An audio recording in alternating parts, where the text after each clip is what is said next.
Kailan, believer na. Mukha pa rin ang believer. Si Ron, Christian. Pwede. Si Axel, active sa church, leader. Si Ron, active sa church. Mga bata, huwag mo na kayong takbo. Pakita-kit lang po yung bata, tingin ko sa Granada.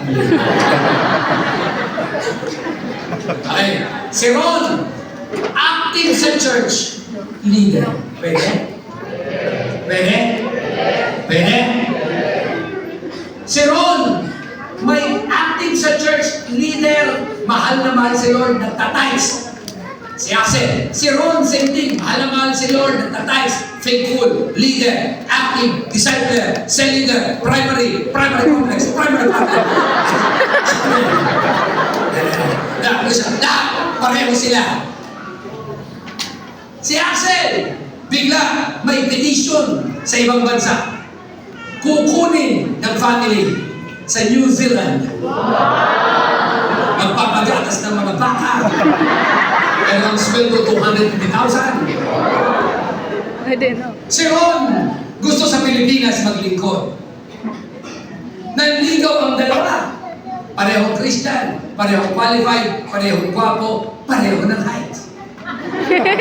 Sabi ni Axel, pag tayo nagkatuluyan, magpapakasalagan tayo, doon na tayo titira, doon tayo magtatayo ng church, etc.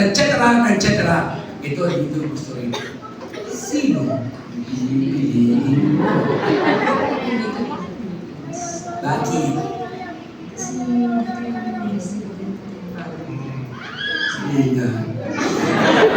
Kahit na marami siyang pera. Ito siya, pipiliin daw niya. Si Ron, napakapalat ng pare. Isang lang yan. Nag-pray siya. Sabi ng katawan niya, based on analysis and algorithmic at algorithm ng computer at chinat-GPT pa niya. Mukhang pwede ito. Then nag-pray. Sabi niya, Lord, sino sa kanila? And God told her, si Axel. Sabi niya, Lord, ang pamilya ko nandarito. Tsaka mahal kong ministry ko. Ano yung sa music, Lord, pag sumama ako, wala mo, paano yan? Then God told her, dito ka sumama. Dito kung sabihin mo, siya mapapangasal mo sa New Zealand kayo. Ang miyembro nyo, baka.